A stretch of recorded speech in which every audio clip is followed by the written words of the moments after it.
Hello Janta, this is question number 1, GS paper 1, mains 2023. Here I am going to approach this question.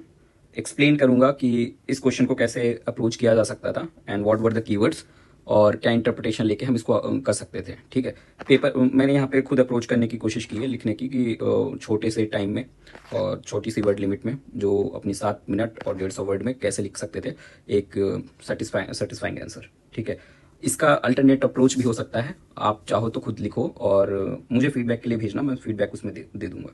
ठीक है, so let's begin कि मैंने कैसे approach किया है और आप भी इसको इंटरप्रिटेट करने की कोशिश करो कि इसको ऐसे ही लिख सकते थे या फिर दूसरे तरीके से भी। ठीक है, लेट्स बिगिन।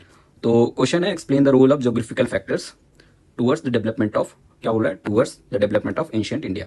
ठीक है, ज्योग्राफिकल फैक्टर को हमें एक्सप्लेन करना है, क्या उनने रोल प्ले किया towards the development of ancient India, ancient India की तरफ जब हम बढ़ते हैं तो क्या क्या रूल्स ज्योग्राफिकल फैक्टर ने प्ले किया। एंशिएंट इंडिया बहुत लंबा है। ठीक है, आप चाहो तो न्यूलिथिक पीरियड से या फिर लेना स्टार्ट करोगे तो हर्षा पीरियड तक तो आ ही जाएगा। ठीक है, तो इतना कुछ नहीं, क्योंकि हमें जो है कंसाइज आंसर रखना है तो कुछ ना कुछ एक लिमिट बना के हमें अप्रोच करना पड़ेगा उस क्वेश्चन को, so that we could fetch a good marks, है ना, कंफ्यूजन में बिना जाते हुए। ठीक है, क्योंकि बात की खाल तो निकाली जा सकती है लेकिन आंसर फिर कौन लिखेगा।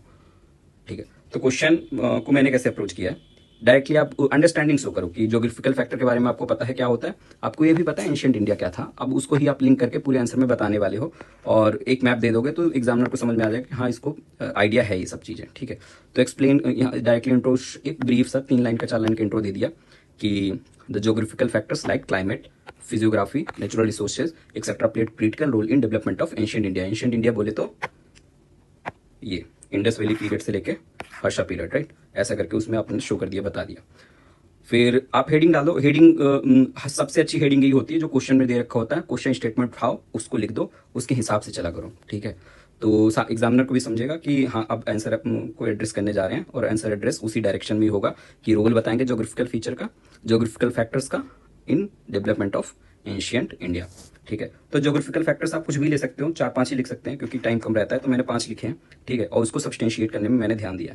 ठीक है, क्योंकि सब्सटेंशिएशन इज वेरी इंपॉर्टेंट कि नेचुरल फैक्टर आपने लिखा, जैसे नेचुरल फैक्टर क्या है, access to ocean coast, natural resources, rivers, geographical features like mountain passes, plateaus and climate, tropical climate. ठीक है, इंडिया के पास ये चीजें हैं और इन्होंने कैसे रोल प्ले किया, पहला access to the ocean coast, IVC का ट्रेड था मेसोपोटामियन के साथ, कुछ सील्स मिली हैं। Sangam period also traded with Roman period, Roman empire. ठीक है, अब नेचुरल रिसोर्स में 2 नेचुरल रिसोर्सेज मैंने पिक किए बताने के लिए, iron and fertile land. How iron played role, it led to the emergence of strong political janapads, example में आपने मगधा डाल दिया। ठीक है, फर्टाइल लैंड का क्या रोल था, agriculture emerged as the major economic activities. आप बता सकते हो कि अलग अलग एंशियंट टाइम पे, एक आपने वैदिक पीरियड का एग्जांपल ले लिया, एक इंडस वैली पीरियड का एग्जांपल ले लिया, और कौन सा फर्टाइल लैंड था, इंडस प्लेन था उस समय, और बाद में जब वैदिक पीरियड आया तो गंगेटिक प्लेन आ गया, राइट।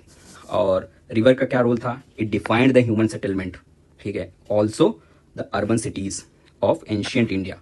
अब एंशियंट इंडिया तो 2 एग्जांपल दो ताकि एंशियंट इंडिया डिफाइन हो जाए। एक शुरू का एग्जांपल दे दिया, हड़प्पा जो सिटी थी रावी नदी के किनारे थी, और पाटलिपुत्र जो ड्यूरिंग द मौर्यन एम्पायर था, गंगा रिवर के किनारे था, right. Physiography like mountain passes, इनने भी क्रिटिकल रोल प्ले किया, क्यों, because they were the gateways to Indian continent, Indian subcontinent. Khyber pass है जहाँ से पोस्ट मॉडर्न पीरियड में बहुत सारे सेंट्रल एशिया से इन्वेजन हुए, लाइक हुनाज आए, पार्थियंस इतिहास। ठीक है, अब ट्रॉपिकल क्लाइमेट ने भी इंपॉर्टेंट रोल प्ले किए एंशियंट हिस्ट्री में, एंशियंट इंडिया में। कैसे tropical climate impacted the food security and natural disaster, उसको सब्सटेंशिएट करने के लिए आप बता दो कि ये माना जाता है कि आईवीसी का जो एंड भी हुआ है वो फैमाइन के कारण हुआ है। ठीक है, तो अप्रोच के नाम पे यहाँ पे कुछ नहीं है, अप्रोच के नाम पे थोड़ी सी कंसेप्चुअल क्लियरिटी और ढेर सारे सब्सटेंशिएशन। ठीक है, एक पॉइंट लिखा उसको सपोर्ट किया, एक पॉइंट लिखा उसको सपोर्ट किया, एक पॉइंट लिखा उसको सपोर्ट किया। अगर इतना कर देते हो तो आपका ये श्योर है कि अच्छे मार्क्स आ जाएंगे। ठीक है, और एक फ्यूचरिस्टिक कंक्लूजन डाल दो कि ऐसा था कि जो ज्योग्राफिकल फैक्टर्स थे वो केवल एंशियंट हिस्ट्री इंडिया बस को नहीं इम्पैक्ट किए, they continued to impact during the medieval period and modern period also. Side में ब्रैकेट में बता दिया कि मिडिवल में जो अरब और टर्क का इन्वेजन हुआ जोग्राफिकल फैक्टर के कारण ही हुआ था। मॉडर्न में एडवेंट ऑफ यूरोपियंस भी इंडिया में जोग्राफिकल फैक्टर के कारण ही हुआ था। ठीक है, ये एक्सप्लेन नहीं भी करोगे चलेगा, ये क्योंकि वे फॉरवर्ड टाइप का आपको मतलब फ्यूचरिस्टिक कंक्लूजन जो आप अपनी ब्रॉड अंडरस्टैंडिंग शो करे हो। Thank you so much.